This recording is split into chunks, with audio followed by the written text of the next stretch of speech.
पुढची बातमी. Property agent होण्याचा विचार करत असाल किंवा सध्या प्रॉपर्टी एजंट असाल तर ही बातमी आवर्जून बघा. 1 जानेवारीपासून महारेराच्या प्रमाणपत्राशिवाय प्रॉपर्टी एजंटचा व्यवसाय करता येणार नाही. महारेराच्या प्रमाणपत्राशिवाय नोंदणी नूतनीकरणही करता येणार नाही. जुने एजंट्स आणि विकासकांकडील संबंधित कर्मचाऱ्यांना सुद्धा 1 जानेवारीपूर्वीच हे प्रमाणपत्र मिळवून त्यांच्या संकेतस्थळावर नोंदवणं आवश्यक आहे. पालन केलं नाही तर कारवाई केली जाणार आहे. अभिषेक मुठाळ आपले प्रतिनिधी सध्या आपल्या सोबत आहेत. अभिषेक, नवा नियम नेमका काय आहे आणि तो का घेतला गेलाय?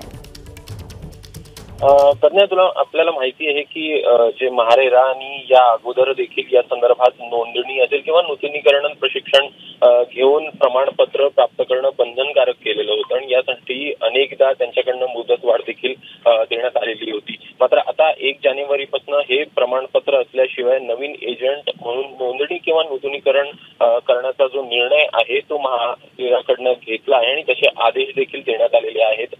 मोठ्या प्रमाणात एजंटचा सुळसुळाट जो आहे तो आपल्याला पाहायला मिळतो आणि त्या एजंट्स अनेकदा अनधिकृत देखील आपल्याला पाहायला मिळतात. त्यामुळे महारेराकडनं देखील या संदर्भात परीक्षा घेण्यात आलेली होती आणि परीक्षा घेतल्यानंतर साधारणपणे 3 परीक्षा घेतल्यानंतर 8,000 एजंट्स जे आहेत त्यामध्ये पात्र ठरलेले होते. मात्र आता यानंतर जे एजंट्स आहेत त्यांना जर का यायचं असेल तर ते पुन्हा येता येणार नाही आणि त्या प्रकारची नोंदणी जी आहे ती तुम्हाला करावी लागणार आहे. त्यामुळे एकूणच यामध्ये मोठ्या प्रमाणात जी गुंतवणूकदार असेल किंवा मग जे घर घेत होते त्यांची अडचण होताना पाहायला मिळत होती, यामधनं दिलासा मिळणार आहे आणि एकूणच जो फ्रॉड आपल्याला होताना बघायला मिळत होता तो कुठेतरी यामध्ये रोखताना मदत होईल.